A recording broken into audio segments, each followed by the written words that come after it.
और अधिक सत्संग सुनने के लिए हमारे चैनल को सब्सक्राइब करें तथा घंटी जैसे बटन को भी दबाएं और ऑल का ऑप्शन चुनें। सत्संग। अब भयभीत हो जाता है युधिष्ठिर कि महाराज फिर हमारी यज्ञ कैसे संपूर्ण होगी। होगी। एक संत है इधर, छोटी जाति में है, उसका सुदर्शन नाम है। नीची जाति वाले को सुपच कहते हैं। वाल्मीकि यानी भंगी के घर में जन्म है और वो संत आवे तो बात बन सके। तो वो कहने लगा युधिष्ठिर के उधर हमने अर्जुन जी को भेजा था, उससे पूछते हैं। वो कह के आए कि नहीं संत को। अर्जुन बुलाया, कहने लगा भाई आपने वहां कोई संत होंगे, उधर कह के नहीं आए उनको। हैं जी संत, पर वो तो अभिमानी बहुत है। की बात है? कृष्ण जी कहने लगे कि मैंने उनसे कहा था कि हमारी यज्ञ में चलियो महाराज। तो वो कहने लगे कि 100 यज्ञ का फल मुझे दे जो पहले, तब मैं थारे यज्ञ में भोजन पान चालू, क्योंकि तुमने इतने पाप कमा रखे से और उसके उपलक्ष्य में तुम ये धर्म कर रहे हो। भाई हम भोजन खाने नहीं जाए। तो आपने क्या जवाब दिया? मैंने ये जवाब दिया। भीम कहने लगे, तो भीम ने से कहा, तो उन्होंने बोला जी वो तो कहने लगा कि 100 यज्ञ का फल दे मैं जब चालू। मैंने कहा कि मारी तो प्रथम यज्ञ और देख लियो थारी इच्छा होता आ जाओ। आपने तो उल्टी आंट लगा दी। तो कृष्ण जी कहने लगे संतों को ऐसे नहीं कहा करते, और या मेरे को बताना चाहिए था अपना आकर के कि कोई संत ऐसे बोला, मैं समाधान बताऊं। वो अजीब के बना मेरे साथ चलो। खुद भगवान कृष्ण नंगे पैरा और 500 पांडु राजा 6 के 6 चले जाते हैं और जाकर के उस समय क्या हुआ। वो सुपच सुदर्शन कौन था थोड़ा सा विवरण दूंगा। वो सुपच जो था वो सुदर्शन बंगी जाति में छोटी जाति थी। वैसे संत तो हम तो नहीं मानते जात को, पर जो फीत लागगी वह कहनी पड़े। वाल्मीकि महर्षि भी हो गए पर भी वाल्मीकि कहना नहीं छोड़ा उसका। तो वो कबीर साहब के शिष्य थे। अब प्रश्न उठेगा कि कबीर साहब और द्वापर में करुणा में नाम से आए थे कबीर साहब, वो उनके शिष्य थे और पूर्ण ब्रह्म परमात्मा सतपुरुष के उपासक थे। अब जैसे हम जिसके उपासक हैं उतना लाभ लेते हैं। जैसे डीसी से मेल हो रहा है तो डीसी ताई का लाभ मिल रहा है हमें। मुख्यमंत्री से मेल है तो मुख्यमंत्री ताई का हम लाभ ले रहे हैं, इसमें कोई शक नहीं, लाभ जरूर ले रहे हैं। और जिसका प्रधानमंत्री तो मेल हो रहा है वो न्याराय संत, वो सिफारसी न्याराय पाओगा। तो इस प्रकार वो पूर्ण ब्रह्म परमात्मा जैसे आपको व्याख्या करी थी, ब्रह्म से ऊपर परब्रह्म और परब्रह्म से ऊपर पूर्ण ब्रह्म। उस पूर्ण ब्रह्म के उपासक कबीर साहब और अवतार कबीर साहब थे। कबीर साहब यानी करुणा में से नाम ले रखा था सुपच सुदर्शन ने। उस दिन जिस दिन कृष्ण भगवान और 500 वो पांडव उनको बुलाने के आमंत्रित करने के लिए जाते हैं, तो कबीर साहब ने अपनी शक्ति से उस सुपच सुदर्शन को कहीं दूर भेज दिया किसी कामवश, और वहां उसका रूप बनाकर खुद बंदी छोड़ बैठ जाते हैं। भगवान कृष्ण जाते हैं, जाके लंबी दंडौत करते हैं जैसे हम करते हैं आस्तीन ग्रंथ साहब के सामने और संतों को। इस प्रकार 5वां ने जब कृष्ण भगवान ने दंडौत करी तो 5वां ने उनने भी करनी पड़ी। तो उठ कर कहते हैं, सुदर्शन जी कहने लगे कि कैसे आए त्रिलोकीनाथ इस गरीब की कुटिया पर। तो भगवान कृष्ण बहुत सात्विक और सतोगुणी प्रधान है। कहने लगे महाराज आपकी महिमा ने कौन जान सकता है। अब मैं आपको आमंत्रित करने आए हैं कि हमारी यज्ञ में चलिए। तो भगवान कबीर साहब कहते हैं, सुदर्शन कहते हैं कि भगवान कृष्ण बात ऐसे है कि ये भगत जी आया था 4-5 दिन हो जब भीम का नहीं, क्यों भीम न्यारा पछाण में आवे। अग इसको मैंने कही थी कि भी मैं यज्ञ में जब चालूंगा मैंने 100 यज्ञ का फल दे दो। कि भगवान कृष्ण तो सारी जाने थे। ने बोले महाराज आप ही की वाणी है, क्योंकि जो कबीर साहब ने शास्त्र ईब लिखे हैं ये चारों युगा में लिखा है जो के तो आपकी वाणी है कि संत मिलन को चालिए तज माया अभिमान और जो पग आगे धरे ओ हे यज्ञ समान। अब जितने भी भक्तात्मा, चाहे करोड़पति, चाहे कोई बड़ा अफसर, चाहे कैसा भी है गरीब, जो यहां से सतभाव से सत्संग समागम में आया है, अपने अहंकार अभिमान ने त्याग कर तो उसको एक एक कदम का फल एक यज्ञ के समान है। ये संतां की वाणी है। तो इस प्रकार कहने लगे महाराज आपकी वाणी है कि साध मिलन को चालिए तज माया अभिमान, और जो जो पग आगे धरे वो है यज्ञ समान। ये सतगुरु आप अपने 100 यज्ञ ले लो और बाकी मारे दे दो जोड़ी में, हमारा भी उद्धार हो जाए। इतने विनम्र भाव से भगवान कृष्ण प्रार्थना करते हैं। ये मानता का सबूत होता है। जिसमें ज्यादा शक्ति और भक्ति होगी वो नम्र ज्यादा होगा, और जिसमें कम होगी वो उखड़ सुखड़ सा बोला करे, करड़ा करड़ा रहा करे। भगवान कृष्ण जो से बहुत विनम्र और 3 लोक के सबसे श्रेष्ठ सतोगुणी प्रधान। जैसे बरबू जी ने छाती में लात मार दी थी इनके, और फिर भी उनकी टांग पकड़ के बोले ए महाराज इसे बज्जर के और फूल के सी लात लागी कदे टूट ना गई हो, आपका दर्द तो नहीं हुआ? और मारा के साथ उसकी पकड़ कर टांग मनमाना मरोड़ दे और गेलम गुत्थम गुत्था खुटम खुटा, नहीं, उन्होंने ऐसा नहीं किया। तो इतने विनम्र और सतोगुणी भगवान कृष्ण विष्णु जी है। तो कहने लगा मैंने इनसे कहा था कि 100 या 100। अच्छा, फिर ने बोला भी बात तेरी ठीक से। प्रसन्न हो गए भगवान कबीर साहब, और ने बोला वह चालना चालना, और अपनी सुमरनी माला थी खुट्टी पर टंगरी थी। भीम ताई ने बोले भाई भीम एक सुमरनी ठा लाइए मेरी। अब भीम वो माला तारण जा से भीम पर माला नहीं उतरती उनकी, और पसीनम पसीना हो रहा। उस भीम ने नौका हाथी भगा दिए थे, वाजते गोटे नहीं आ लिए, और वह उस संत की माला नहीं उतरी। जब कभी और उसके मन में भीम का यूं था कि कृष्ण जी क्या नाराजी करने लाग रहे हैं, रिश्ते और यज्ञ पूर्ण होगी, ये भी बोले रहे भगवान कृष्ण। ये मन में विचार कर रहा क्यों उसकी टूटी सी लंगोटी, टूटे से जूते, लांडी सी लंगोटी, ढाडी बदी हुई, सावला सा रंग जैसे जंगली से होया करें, इस रूप में बंदी छड़ बैठे। तने बोला रहा भीम मेरे में तक में शक्ति ना पर सुमरनी ना उतरती भी रात्रि जान गया कि तो जाने से शर्मागत ले नाड़ कर ली, और महाराज ने उठकर अपनी सुमरनी ठा ली, चाल पड़े। अब यज्ञ मंडल में आ जाते हैं। अब इतने बड़े बड़े विद्वान और बड़े बड़े ऊपर स्टेजा बैठे, बड़े बड़े लाल लाल लत्ते पर कर 5-5 तिलक ला कर 6-6, और उस बूढ़े से महात्मा ने देख के भीतरे भीतर ताश से अगले से शेर यू बजाओगा इनका संख, पर ऊपर तो प्रकट नहीं कर रहे। तो कृष्ण जी द्रौपदी ते कहने लगे द्रौपदी बाण अच्छा सुथरा भोजन बना दे। इस महापुरुष ने जय रुचि से भोजन खा लिया ना, थोड़ा शंख बाजेगा। अब मन में ये संख्या द्रौपदी का भी आ गई थी कि इसी इसी विद्वानों से ऐसे ऐसे जो शब्द बैठे, अरे तना बाज जाइयो, मन में विक्षेप जरूर आ जाइयो, मन बहुत खतरनाक चीज है। फिर भी उसने रोटी जी ला कर बनाया भोजन, 36 प्रकार के व्यंजन तैयार किए, और लाकर चांदी की थाली में न्यारी न्यारी कटोरिया में और रख दिए। अब भगवान कबीर साहब ने यानी सुदर्शन जी ने क्या करा, क्योंकि वहां सुदर्शन को के रूप में आए थे, सुदर्शन ही का चलेगा यहां पर। अब कई प्रमाण हम आपको बताएंगे, जैसे कि संत क्या कर देते हैं अपने भगत को उदाहरण खातिर। तो सुदर्शन जी ने क्या करा, वो सारी जो किसी में खीर था, किसी में हलवा था, किसी में किशमिश और तरह कई प्रकार के पकवान बना रखे थे, 36 प्रकार के, वो सारे ज्यों के त्यों एक थाली में इकट्ठे कर लिए, थोड़े थोड़े जितने खाने थे, और उसकी खींचड़ी सी रड़ा ली, जैसे ने सारे गथोड़ में थोड़ दिए, यानी रड़ा लिए। और द्रौपदी ने देखी बैठी बैठी अकमन इतने जी ला कर भोजन बनाया से, और संत खाओगा और सराओगा, उंगली चाटेगा, इसने कदे खाई भी ना होंगे इसे भोजन। और जब उसने नो देखा कि मेरी तो 2 घंटे की आंख खुदाई चूल्हे आ गए दुम्मे में, और इसने जो है ना यू सारा जो है खिचड़ी बना ली, इसने स्वाद का भी ना बेरा, यू कित के शंख बजावेगा, यू गलीज, यानी मन बहुत कसूता करा के विचार कर गई 1 सेकंड में कि इसने जो ना खान का भी ना बेरा, यू कहां के संत शंख बजावेगा, इसने लाए इसे पकड़ के, ये बहुत कसूता है। मन के मते ना चालिए, मन है पक्का दूत, और ले डूबे दरिया में फिर जात छूट। एक बार कुक्रम करवा दे, लठ बजवा दे, मुकदमा करवा दे, फिर भारा हो जाने का हमारा समझौता करवा दे।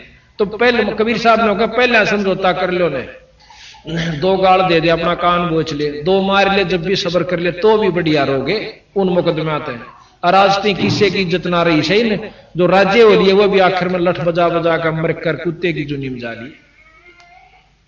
तो भाई द्रौपदी के मन में बहुत विक्षेप आ गया। तो क्या किया उस संत ने, सुदर्शन जिया ने 5 बार वो भोजन खाया, 5 ग्रास में वो खा गए सारे को, और 5 बार शंख ने आवाज करी। अब युधिष्ठिर बहुत प्रसन्न हुआ कि महाराज जी मौज होगी, शंख बाज गया। कृष्ण जी ने बोले ना इब्बा नहीं बजा भाई, ये तो अखंड बजेगा, स्वर्ग तो इसकी धुन जागी, इतनी प्रेम से बजेगा यो, और जब यज्ञ संपूर्ण होगी। अब युधिष्ठिर का फेर मुंह उतर गया, अकीब किसने ढूंढ कर लाएंगे। भगवान कृष्ण कहने लगे कि ना और कुछ नहीं ढूंढना, इस संत के बराबर 3 लोक में कोई शक्ति नहीं।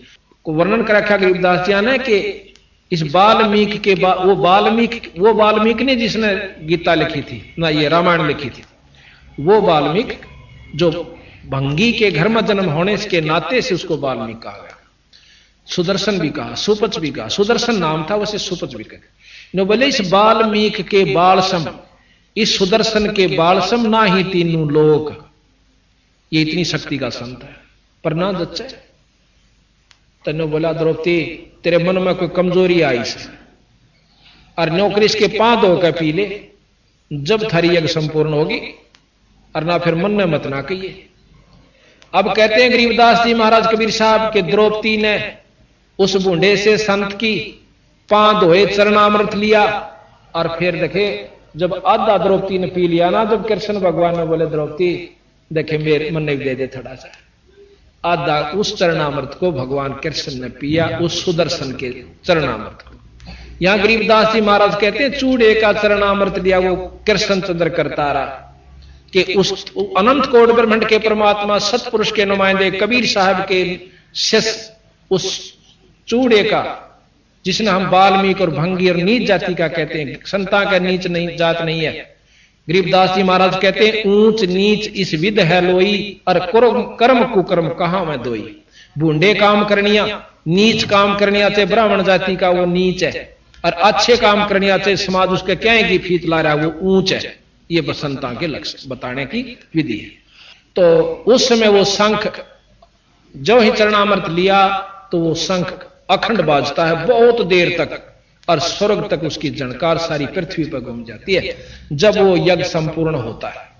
तो उस भगत ने यह भी प्रश्न किया मेरे से, नकलोई गांव का है वो, कहने लगा जी ये बात मेरे समझ में नहीं आ रही थी कि वो सुपथ सुदर्शन ईसा क्या होगा जिसने कृष्णता ही कोई फेल कर दिया। ऋषि से विद्वान बैठे थे, सारी महाभारत को फेल कर गया वो तो नायक वो था सारी उसका, जिस जो किसी से काम नहीं है उसने करके दिखाया। वो क्या चीज थी मैं सारा जा लिया था भाई, जो जिसने कृष्ण से भी सुपीरियर शक्ति थी तो वह कौन चीज थी। पर ने बोला सब टाल मटोड़ कर जाते, और मैं कहा भाई ये प्रमाणित शास्त्र है कबीर साहब का, गरीबदासियों का, जिन्होंने महाभारत जो की दो लिखती, गीता नो की नो लिख रखी इसमें, तो क्या वह ये भी झूठ लिख सकते हैं? क्या जरूरत है उन्हें इस झूठ को झूठ लिखने की, सच को झूठ लिखने की या झूठे लिखने की? फिर तो सारे शास्त्र गलत से भी, फिर तो सारी झूठ से शास्त्र में भी। अगर आप इस शास्त्र को गलत कोई मानना कि ये गलत से, तो फिर ये सारे गलत से।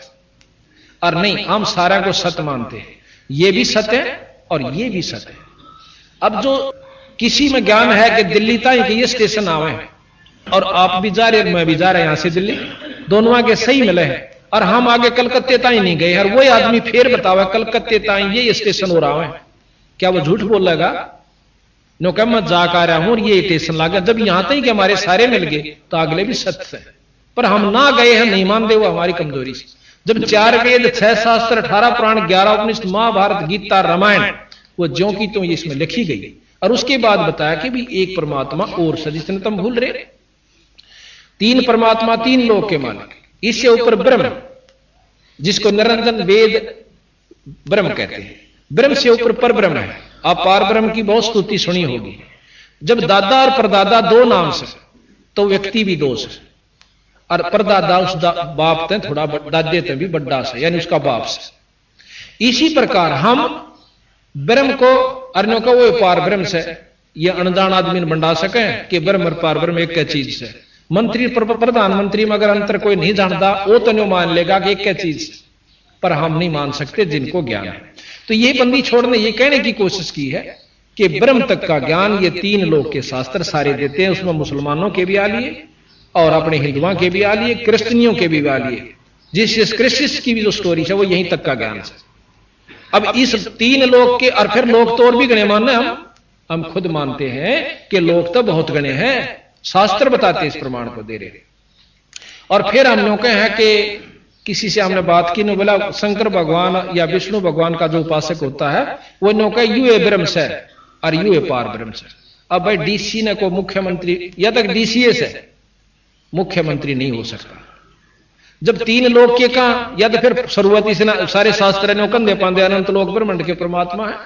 जब शास्त्र 3 लोक के कह राम लोक ना यू अनंत लोक के ब्रह्म, तो या देखो जितनी इनमें शक्ति है वो गरीबदास जी ने इन शास्त्रों से ज्यादा वर्णन कर रखा है राम और कृष्ण की, कि जितनी इनमें शक्ति है 3 लोक के भगवान में वो तो वर्णन भी नहीं कर पा रहे ये शास्त्र, और इन्होंने कर रखी है। लेकिन इनसे ऊपर एक और शक्ति है ब्रह्म, और ब्रह्म से ऊपर पर ब्रह्म। ये ब्रह्म के अवतार है तीनों, ब्रह्मा विष्णु महेश, यानी ब्रह्म से उत्पन्न हुए। ब्रह्म ज्योत निरंजन है, ज्योत निरंजन काल है, संतों ने बताया।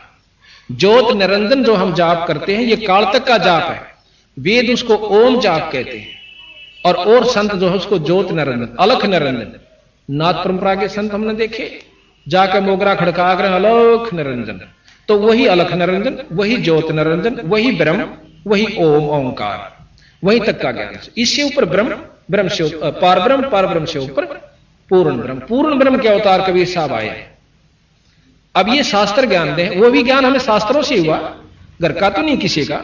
ये शास्त्र आपके पास रखे हैं, और ये भी शास्त्र है जो लिपिबद्ध किया गया। ये तो 600 वर्ष पहले का शास्त्र है, ये लाखों वर्ष पहले के भी हम सत्य मानते हैं, रह भी सत्य। और ये तो 600 वर्ष पहले का लिखा हुआ शास्त्र है, कोई जो भी नहीं। और गरीबदास जी ने लिखा हुआ तो हमारे पास हाथ से मौजूद है, कोई ने सोचा बाद में मिला लियोगे झूठी साची। कई भाई न कहो रामायण में गोपाड़ पेल रखे, गोपाड़ तो उनको है जिनको ज्ञान नहीं। शास्त्र में गोपाड़ पेलन की कोई जरूरत नहीं थी, क्या आवश्यकता थी उन संतों को इसमें गोपाड़। उस समय की जो परिस्थितियां थी आज हम मान ही नहीं सकते। आज से 100 साल के बाद कोई न्यों नहीं मान सकता कि 5 मन वजन नठानिया को आदमी हुआ होगा। और आज से 30 साल 40 साल 50 वर्ष पहले आम व्यक्ति 5 मन वजन न ठाकर छात पचट जाया करते थे। और आने वाले 100 साल में कोई इस बात ने स्वीकार नहीं कर सकता कि कोई 5 मन वजन ठानिया क्यों ऑर्डर रह जाएंगे प्योंद सी। गरीबदास जी ने लिख रखा है इसमें कि जब कलयुग का अंत होगा 15 वर्ष 20 वर्ष की उम्र रह जाएगी मनुष्य की, और 5 उसमें से खंड होगा। जिस प्रकार आज हमारी 100 साल की उम्र मान कर चल रही है, 100 पूरा कोई नहीं करता, कोई 75 में, कोई 70 में, कोई 60 में, कोई 65 में, कोई 80 में चालते बने हैं। तो अंत जब होगा जब 20 साल की उम्र रहेगी और 5 उसमें से खंड होगा, 15 साल मर पड़ कर पूरे होया करेंगे। इतने कसूते यहां पर दुख होया करेंगे, दुख तई होना हो चुके शुरू, और आने वाले समय में तो इतना दुख इस जीव को हो जाएगा, यहां कैर हो जाएगा हर जीव के ऊपर, चाहे मनुष्य है चाहे दूसरे। तो 15 साल की उम्र होगी, 20 साल की जिसमें 5 खंडा, और 5 साल की लड़की के बालक होने शुरू हो जाएंगे। ये समय आओगा और बिल खोल कर ये जीव रहा करेंगे मनुष्य जाति के, कोई मकान नहीं रहेगा, क्योंकि उस समय वर्षा अभाव हो जाएगा और इतने जंखाड़ चला करेंगे कि भूचाल आया करेंगे, मकान बिल्डिंग रह नहीं सकती, और उसमें बिल खोद कर ये प्राणी रहा करेंगे। ये कलयुग के अंत की बात बंदी छोड़ गरीबदास जी ने बताई। तो प्रकरण ये चल रहा था कि हम इस चीज को स्वीकार नहीं कर पाते, तो फिर क्या हुआ, यज्ञ पूर्ण हुई, युधिष्ठिर को सपने आने बंद हुए। यज्ञ धर्म करने से कर्म, शुभ कर्म बढ़ जाते हैं, माड़े कर्म खत्म नहीं होंगे। या भूल मत करियो कि कोई नौका मैंने यज्ञ कर दिया और पिछले पाप कर्म खत्म हो गए। यज्ञ का फल अलग से मिलेगा और पाप कर्मों का अलग से मिलेगा। धर्म का जैसे यज्ञ क्यों करवाया गया, जिस प्रकार सब्जी में मिर्च ज्यादा हो जाए और वह ना खाई जाती होते घी घेर ले, पर जो अवगुण मिर्च का है वह भीतर शरीर में जाकर अवगुण मिर्च जरूर करेगी, खा जरूर गए।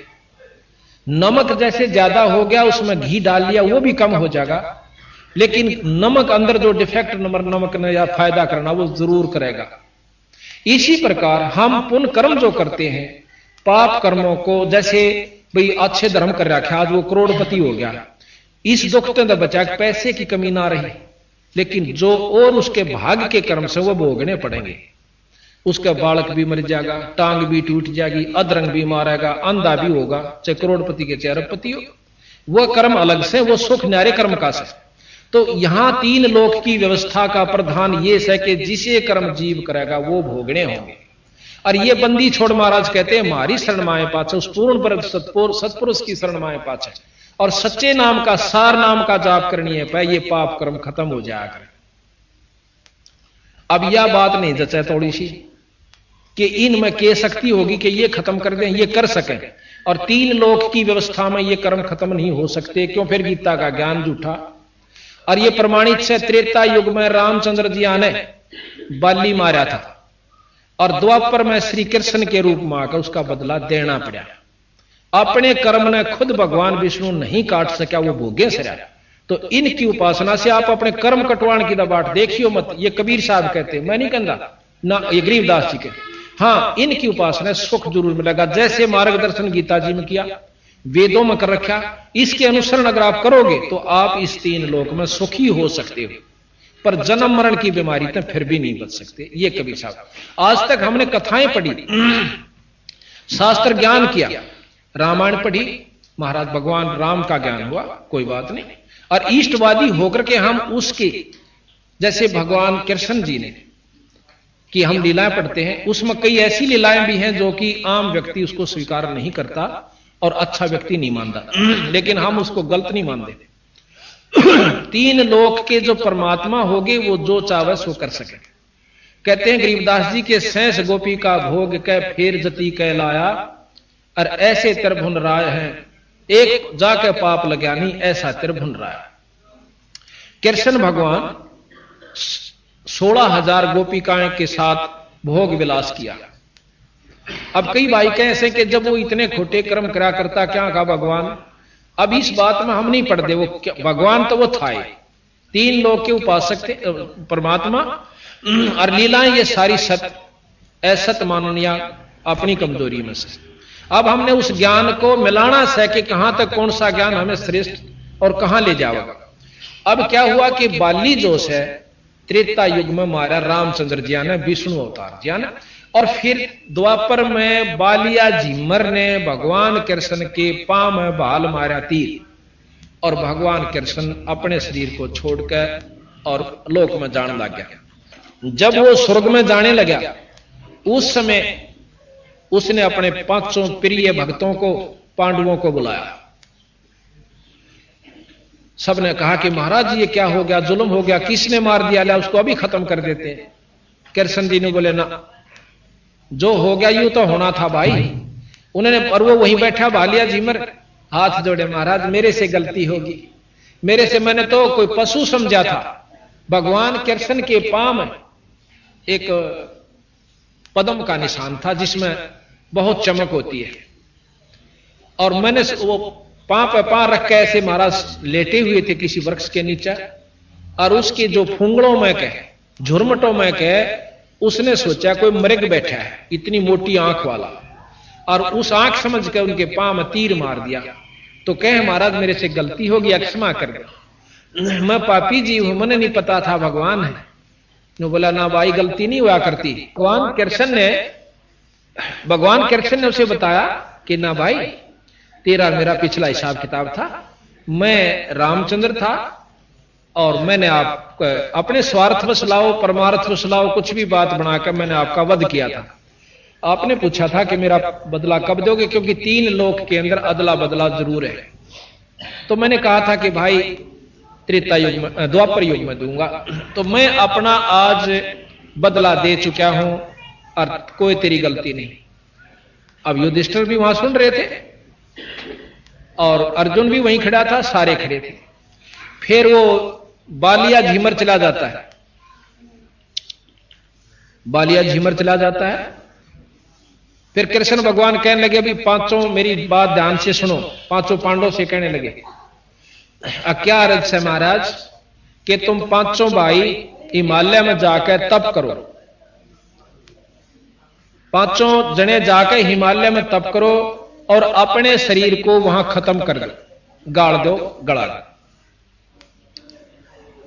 अब अर्जुन प्रश्न करता, युधिष्ठिर नहीं बोलता। न बोले महाराज के कारण हो गया, हम अपने शरीर को हिमालय में क्यों गड़ाएं, के कारण से?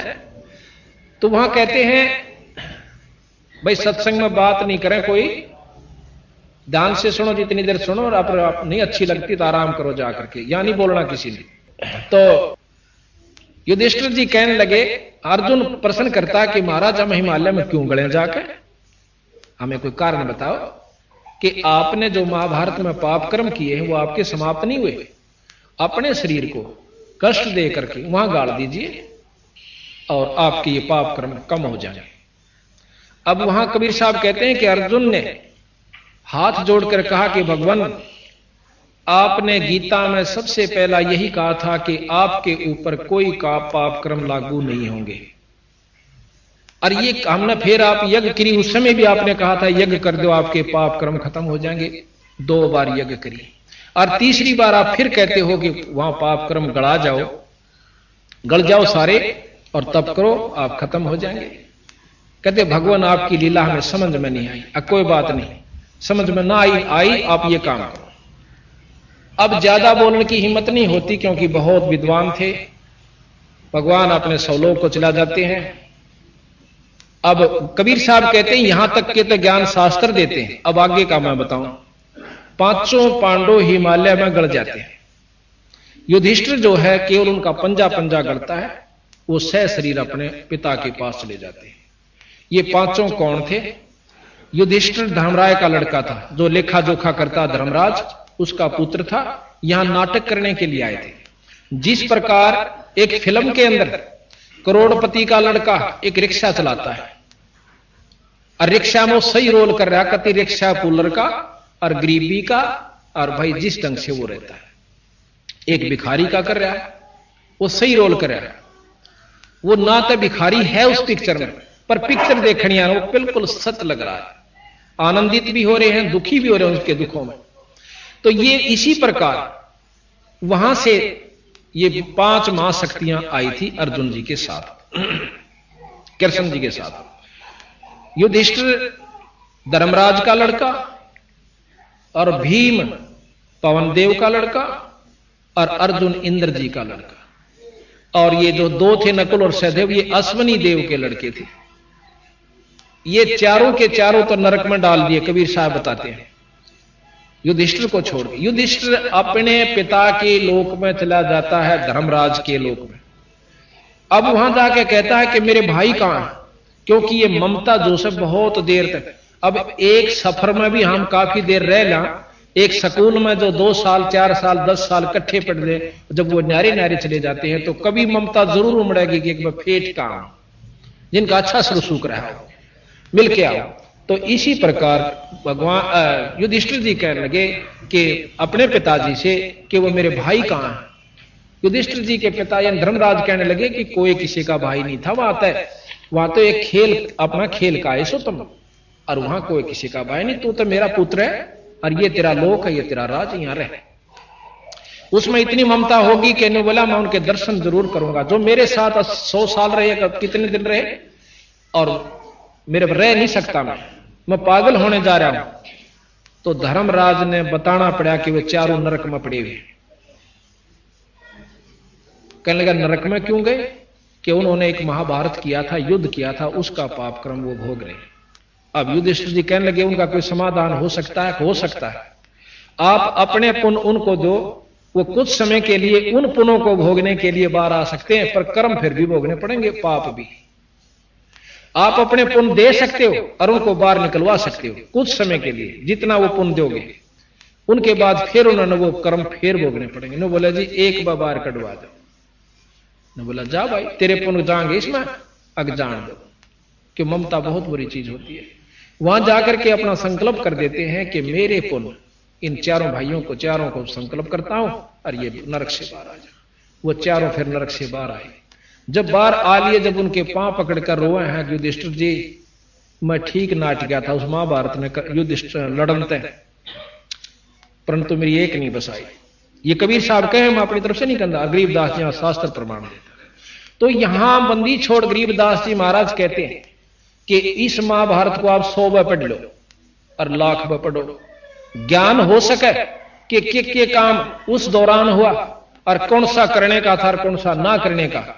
आज गीता जी की कसम खाकर और कोर्ट में कई सालों तक और हाथ दिया जाता है कि मैं गीता जी की कसम खाता हूं। क्यों? हमारा श्रेष्ठतम, हिंदुओं का श्रेष्ठतम यह ग्रंथ है, और जो गीता जी की कसम खा ले वो नरक में जा सकता। अब दोनों तरफ से गीता जी पर हाथ धरे जाते हैं। जो जुल्मी है वो भी धरे, मुरजम भी, और जो दूसरा भी धरे, गवाह भी धरे। जो कहूंगा साच के सिवा कुछ नहीं कहूंगा। और फिर जो फैसला हो से वो फिर एक तो झूठा होएगा जब दोनों कसम खावे। तो भाव ये से कहने का हमारा कि यहां जो सबसे श्रेष्ठ ज्ञान गीता जी का, अब इसको लीजिए। गीता जी के ज्ञान तक अंतःकरण साफ हो सके, संतों के सत्संग सुनने से अंतःकरण साफ होगा, पर कर्म जन्म मरण फिर भी नहीं मिटेगा। बा दिया, समार दिया, खूब का अच्छी तरह तैयार कर दिया, पर बीज ना बोया। अब बीज के ऊपर रोला होगा आवेगा सारी बात। अब कोई कहे कि हम बीज बोते हैं, राम जपते हैं, कोई कहे कृष्ण जपते हैं, कोई कहे अल्लाह जपते हैं, हम खुदा जपते हैं, कोई ज्योत निरंजन जपते हैं, कोई ओम जपते हैं। अब ये बीज है, ये नाम अब बीज है। अब जिस नाम का जाप जिस ढंग से करोगे उसका लाभ आपको वहीं तक का मिलेगा। राम और विष्णु भगवान का लाभ लेने के लिए राम और कृष्ण का जाप बंदी छोड़ना नहीं बताया। ये आदरण की दृष्टि से आदरणीय ये नाम है, पर मुक्ति के नाम राम और कृष्ण या ये नहीं है। उनका आदि नाम जो जब से सृष्टि रची थी, कृष्ण कोई आज का नहीं है, जब से सृष्टि रची थी ये तीनों देवता बने आए थे। इन तीनों का आदि नाम सतनाम स्वरूप है। ब्रह्मा जी का सतनाम वो हम जाप करते हैं रोजाना, और हमारे बच्चे भी जाप करते हैं प्रतिदिन 108 बार। 108 नहीं, 108 गुना में 4, 432 बार एक इष्ट ब्रह्मा का। और विष्णु जी का आदि नाम इसमें लिख रखा कि जब तक सृष्टि रची थी उस समय विष्णु जी का यू नाम था। अब मेरे 100 नाम धर लो आप, पर असली नाम तो असली रहेगा। बैंक में तो पैसे कटाऊंगा तो असली नाम तो लिख देंगे। और कितनी स्तुति करें जाओ मेरी, या मैं भी करें जाऊं अपने नाम की प्रधानता, पर नाम असली एक कैसे सतनाम बोल रहे हैं उसमें, वो सतनाम को आवाज है। विष्णु भगवान का भी सतनाम एक से जो इसमें लिख रखा है कबीर साहब ने और गरीबदास जी, और शंकर भगवान जी का भी सतनाम है। जब से ये आए थे जिस नाम के ये वश है, ये लाभ देते हैं। वश क्या चीज होती है कि एक मंत्र होता है, आम नाम तो नहीं लाभ मिलता। जैसे एक मंत्र होता है कि सांप को यहां बैठा गारडू बुला सकता उस मंत्र के पढ़ देने से, और से उस नाग की कितनी स्तुति कर लो सांप की, तू कोबरा से, तू फणधारी से, तेरी मोटी मोटी आंख से, तू लंबी पूछ डाला से, कितने गीत गा लो वो सांप नहीं आवेगा। और वो मंत्र बोल दो, कति स्तुति ना करो, वो वश है उसके, वो टुड़क टुड़क वहीं आ जाएगा। इसका प्रमाण है, एक बार कहते हैं युधिष्ठिर राजा परीक्षित जब शरीर छोड़ गया सांप के डस जाने से, उसकी पुत्र जन्मेजय ने एक यज्ञ करवाया। किस प्रकार का कि उस यज्ञ में ये सब सर्प नष्ट हो जाने चाहिए, इस सब सर्प नष्ट हो जाने चाहिए जिसने मेरे पिता को डसा, वो तक्षक तक। अब बड़े बड़े पंडित विद्वान आए, वो कहने लगे हमारे पास ऐसे मंत्र हैं, हम यहां बैठे और जितने भी सांप पृथ्वी के सबको इसमें हवन कर सकते हैं। जन्मेजय इतना बदले की भावना थी कि सबको नष्ट कर दो, सर्प जाति नहीं रहे। हवन शुरू हुआ, हवन कुंड के वो मंत्र बोले गए। पृथ्वी पर जितने भी सर्प थे आकर के नो लेंडे के लेंडे, यानी टोड़ के टोड़, गुच्छे के गुच्छे और हवन कुंड के अंदर भस्म हो रहे हैं। जन्मेजय प्रसन्न होता है। लेकिन जब कहने लगे जी पृथ्वी पर कोई सर्प नहीं रहा, जो सारे इसमें भस्म हो चुके हैं, तो तक्षक फिर भी नहीं आया जिसने उसका पिता डसा था। कहने लगा वो कहां है? एक विद्वान ने ध्यान लगा, यहां से समाधि लगाकर बता दिया कि उसने इंद्र के पास शरण ले रखी है। अब हम तो थोड़ी सी बात आड़े तीनों बता देना, तेरा मकान का मुंह नौन से हमने कहा कि वो ले भाई तो पूर्ण संत है। और गरीबदास महाराज कबीर साहब उनको भी फेल करते हैं कि जो यहां बैठे ने बता दिया कि इंद्र लोक में क्या हो रहा, विष्णु लोक में। ये जानकारी होने से क्या आत्म कल्याण हो जाएगा? तो फिर क्या हुआ, उसने बताया कि जो तक्षक है उसने इंद्र जी के पास शरण ले रखी है। नो बोला उसने भी बुला दे, कोई सा मंत्र पढ़े, यहां से मेरे पे कितना पैसे ले लो, और वो तक्षक यहां जाना चाहिए। एक पंडित बहुत विद्वान और साधक था, ने बोला जी मैं बुला दूंगा। उसने मंत्र पढ़ने शुरू किए तो वो तक्षक जो था वहां से खिसकना शुरू हुआ। उसने जाके इंद्र से प्रार्थना की कि मैं तो खिंचा जा रहा हूं, मेरी रक्षा करो। ने बोला मेरे सिंहासन के लिपट जा। इंद्र के सिंहासन के लिपट गया। फिर वो उसका मंत्र फेल हो गया। ने बोला जी भाई अब उसने शरण ले ली जी, कति इंद्र सिंह इंद्रासन के नीचे लपटा हुआ है। ने बोला भाई सा विद्वान है जो इंद्रासन समेत यहां ला दे। ने बोला मेरे पास एक और खड़ा हुआ। ने बोला जी मेरे दो पढ़ देता हूं भी। और किम में ले लिए इसका। कहते हैं उसने वो मंत्र शुरू किया और इंद्रासन उठना शुरू हुआ। इंद्र ने आवाज लगाई, अर्ज करी भगवान विष्णु से कि मेरे राज को बचाओ, आपने दिया हुआ राज आज मेरा नष्ट हो रहा है, न्यू हो रहा है। तो फिर विष्णु भगवान ने एक ऋषि, उसका नाम मैं भूल गया, वो भेजा कि उसको समझा दे, भाई देखी तेरा बदला बतेरा हो लिया, ईब तो माफ कर दे। उस ऋषि ने आकर समझाया भाई विष्णु भगवान का संदेशा है और इसको करना तू बंद कर दे। तेने लाखों मार दिए, एक ना है तो कोई बात नहीं, और उसको तो नहीं मत मार। और इतने पाप कर्मा किधर के ले जाएगा तू सिर पे। तो कहने से वो मान जाता है और तक्षक की जान बच जाती है। अब महाराज गरीबदास कहें कि इसे सिद्ध और इसे मंत्र बोलनी है और ईब कोई बोल देने एक सांप ने बुला देता हम क्या के समझ लिया उसने। तो उनको भी महाराज कहें ये गधे की जुनी में जाते हैं जो ऐसे साधक है। और हम थोड़ा सा नो कहे कि इतनी ऊंचा उठ जाया करे बस क्या क्या कहने। तो ये जो हमने ना तो ज्ञान का बेरा और ना अपना साधक साधना, तो हम इनको सब कुछ मान बैठे जो कति मानन के नहीं थे। अब हम साधकना के ऊपर आते हैं तो उन पांचों उनके सत नाम है। इस प्रकार इन नाम के वो वश हैं और इस नाम के जाप करने वालों को उनको ये नाम देना पड़ता है। अब हमने मनमुखी नाम धर लिया, 1000 नाम धर लिए कृष्ण जी के, विष्णु जी के। इब पानी चाहिए अपन, जल चाहिए, उसके 3 नाम धर लिए, जल पानी जल पानी नीर, जल पानी नीर, जल पानी नीर। के तो कोई आयो भाई पानी चाहिए तो जल कह दे भाई पानी पीऊंगा जल ला दो। और न्यू बेवकूफ मन तो कोई सा लगता नहीं। गरीबदास जी कबीर साहब कहते हैं कि जल पानी नीर, जल पानी नीर, और भी धर ले वाटर, जल पानी वाटर, जल पानी। ये कोई तो कोया एक का नाम तेरा अगर सही उसका सह तो भाव ये से कहने का कि हमने ना तो ज्ञान का बेरा और ना अपनी साधना, और शास्त्र पढ़ने लग जाए आदमी पागल हो जाए। आखिर में नो का भगवान सही नहीं, वो उस मोड़ जा रहा है, वो उस तोड़ जा रहा है, वो नो का विष्णु बड़ा है, विष्णु शंकर पुराण का है, शंकर के बराबर कोई शक्ति नहीं। तो हम ये शास्त्र आपको पढ़ के सुनावांगे क्योंकि 7 दिन का समागम है, ये एक नहीं। ये मेरे पास विष्णु पुराण, शिव पुराण और सत्यार्थ प्रकाश, महाभारत, रामायण, गीता जी, ये सब के रखे हैं। इनको पढ़ के सुनावांगे और फिर इस गरीबदास जी में लावांगे। इन जो लिख रखा है वो बिल्कुल 100 का 100 सत्य है। जब ये सत्य हो सके तो जो इन और बता रखी ऊपर की वह कौन सी गलत हो जाएंगे कि साधना एक और करनी है जो आप नहीं करते। बोल सतगुरुदेव की। अभी आपने सुना कि जिस प्रकार तो उस भगत जी ने मेरे से प्रश्न किया था कि मैं इस बात को नहीं जान पाया आज तक कि सारी महाभारत को फेल करने वाले वो सुपत जी कहां से आ गए।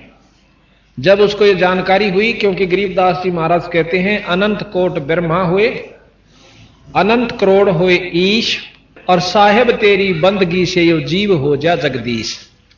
तो उसको बताया कि भाई परमात्मा कबीर साहब के अंदर वो शक्ति है कि उनके सतनाम को जाप करने से ये जीव भी पीव बन जाता है। जो 3 लोक के परमात्माओं में शक्ति होती है वो सतगुरु के उपासक हंस में हो सकती है।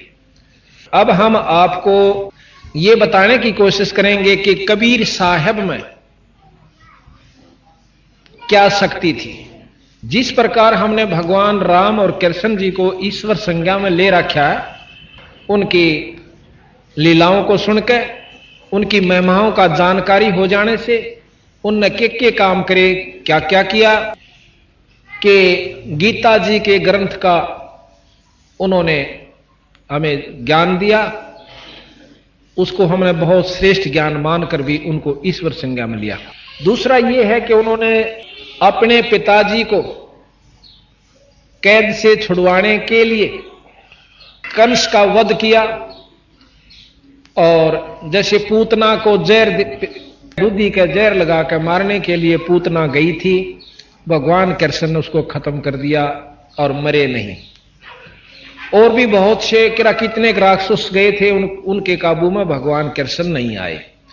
इन शक्तियों की जानकारी हो जाने से, लीलाओं के ज्ञान से हमने उनको ईश्वरीय संज्ञा में ले लिया और इसमें कोई शक नहीं। इसी का प्रमाण बंदी छोड़ कबीर साहब तथा गरीबदास जी बतावे हैं कि ये तीन लोक के परमात्मा थे। अब हम आपको कबीर साहब की लीला बताएंगे। गरीबदास जियों ने जो भी वो देखा था अपनी आंखें तय, यानी सुरत की आंखों से, अंतःकरण की आंखों से, बाहर की आंखों से काम नहीं चलता। बहुत से पथ भ्रष्ट समझो, मार्ग से भ्रष्ट हो चुके हैं जो भक्तजन, वो केवल आंखों से ही नो कहीं इन आंखों से दर्शन करवा देता हूं भगवान का। तो इसका मतलब है कि जो अंधे हैं वो तो इन आंखों का दर्शन कर ही नहीं सकते, वो तो परमात्मा। सूरदास जी तो ईश्वर के दर्शन कर ही नहीं सके था। वो आंखें और हैं जिनसे ईश्वर के दर्शन होते हैं, परमात्मा के दर्शन हो सकते हैं। तो उन आंखों से कबीर साहब ने गरीबदास जियों को वो ऊपर के मंडल दिखाए और जो उन्होंने देखा वही यहां पर लिख दिया। महाराज कहते देखती कहत हूं, अनदेखी कहत नहीं। ये जो भी मैंने लिख रखा अपनी आप देखी हुई कही से, इसमें झूठ रती भरनी है। तो अब हम आपको कबीर साहब के बारे में जानकारी देंगे कि उनमें क्या शक्ति थी। हमारे पास कबीर साहब के बारे में आपको जानकारी देंगे कि कबीर साहब अनंत कोट ब्रह्मांड के परमात्मा हैं। अनंत करोड़ जिसको पूर्ण ब्रह्म कहते हैं। कबीर साहब इस कलयुग के अंदर वैसे तो बहुत बार प्रकट हुए, बहुत बार, परंतु लंबे समय में जो प्रकट होकर रहे वो कबीर नाम से और काशी जी में प्रकट हुए। विक्रमी संवत 1455, विक्रमी संवत 1455 में जेठ उतरते की पूर्णवासी पूर्णमासी के दिन बंदी छोड़ कबीर साहब काशी से लगभग 2.5-3-4 किलोमीटर की दूरी पर एक लहर तारा तालाब है, उसके अंदर अपने सब इच्छा से अपने सतलोक से आकर और एक कमल के फूल के ऊपर प्रकट हुए। पूर्णमासी को, पूर्णमासी को जेठ उतरते की पूर्णमासी विक्रमी संवत 1455 सन 1398 ब्रह्म मुहूर्त में सुबह सुबह बंदी छोड़ कबीर साहब लहर तारा तालाब में कमल के फूल के ऊपर प्रकट हुए। और नीरू नीमा नाम के दो पति पत्नी थे। नीरू नीमा नाम के दो दंपति थे, पति पत्नी थे। वो पहले ब्राह्मण थे जाति से। ये आप सामने देख रहे हो, ये बंदी छोड़ कबीर साहब है और यहां एक ऋषि आपको बैठा नजर आ रहा है, इसके बारे में बताएंगे। और ये ऊपर से आकाश से प्रकाश आया, इस सारे लहर तालाब को एकदम इन्होंने जगमग कर दिया, सारी रोशनी इसमें होगी। और बंदी छोड़ महाराज एक बच्चे के रूप धारण करके इस कमल के फूल के ऊपर अपना विश्राम करते हैं। नीरू नीमा ये दो हिंदू यानी पंडित थे जाति के। इनका नाम था गौरी शंकर और सरस्वती। गौरी शंकर नीरू का नाम था और नीमा का नाम था सरस्वती। ब्राह्मण थे, लेकिन उस समय हिंदुस्तान के अंदर मुसलमानों का प्रभाव ज्यादा था। राजा मुसलमान थे और हिंदुओं से मुसलमान बनाया जाता था। मुसलमानों ने, क्योंकि ये विद्वान थे, शंकर जी के ज्यादा उपासक थे।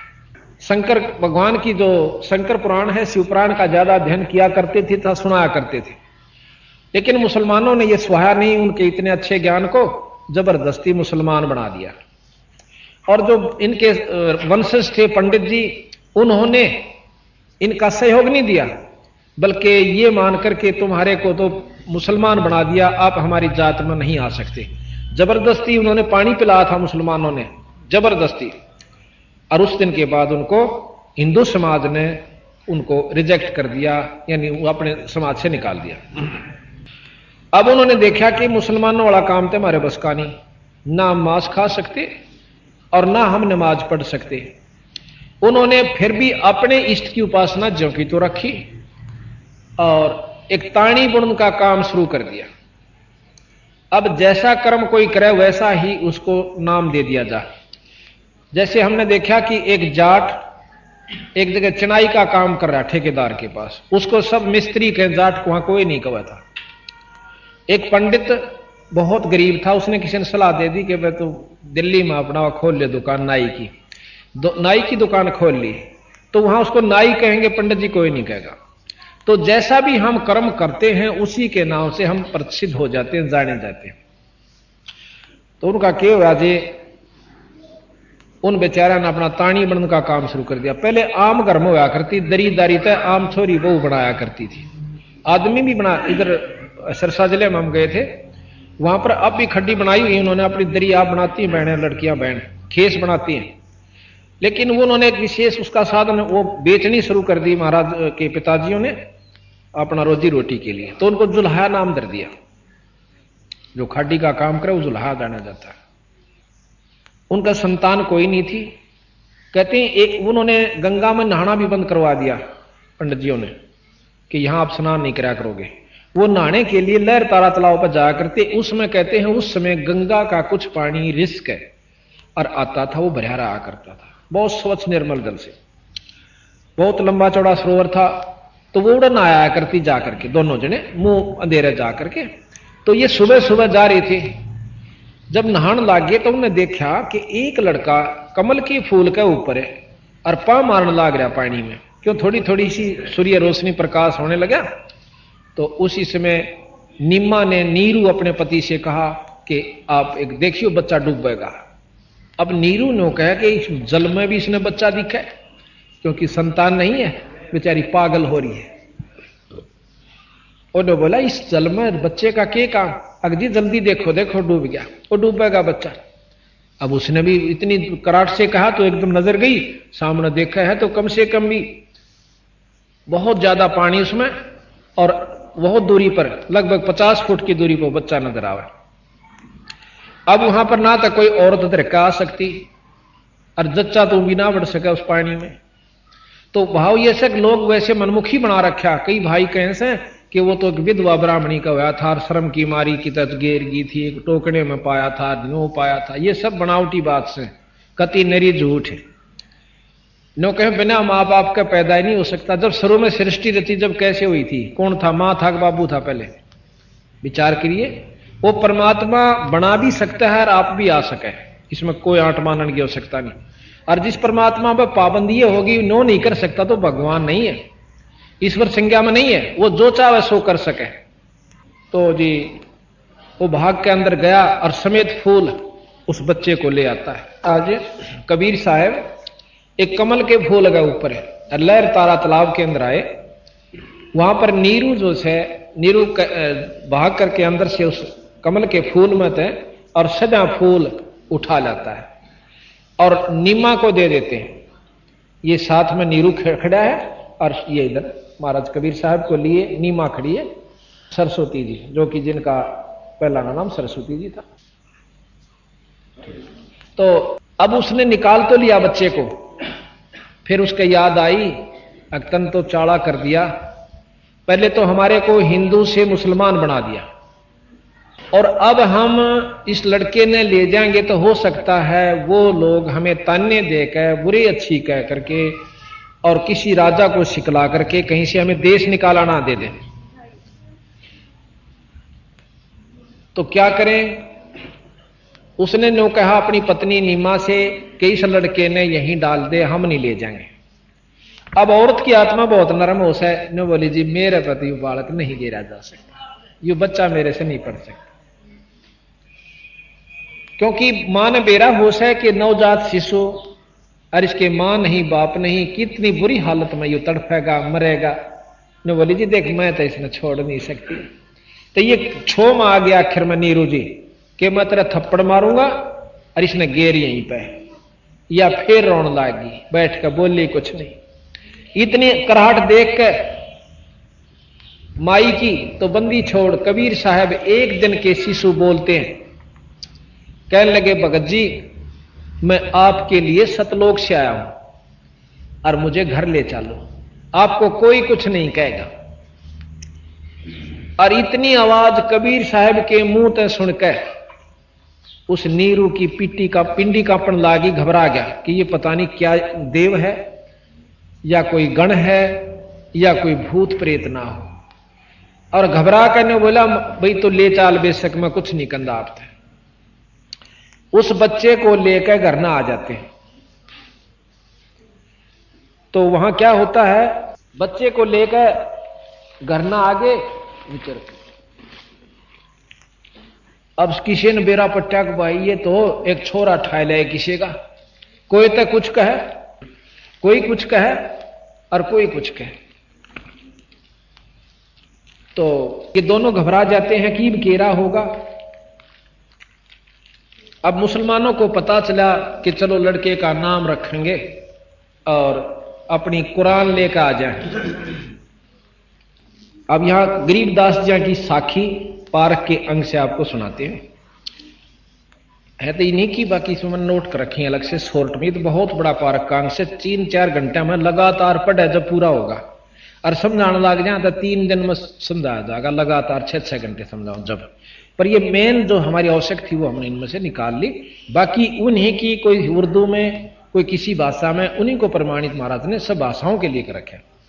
यहां लिखा है ग्रीब अनंत कोट ब्रह्मंड में बंदी छोड़ कहाए, सो तो एक कबीरे हैं जननी जनान माए। वो तो एक बंदी छोड़ कबीर साहब है, ना किसी मां के पैदा हुए ना किसी जननी के हुए। अनंत कोट ब्रह्मंड में ये बंदी छोड़ कहाए, सतपुरुष ये बंदी छोड़ को है। बंदी छोड़ का आपको परिचय देंगे।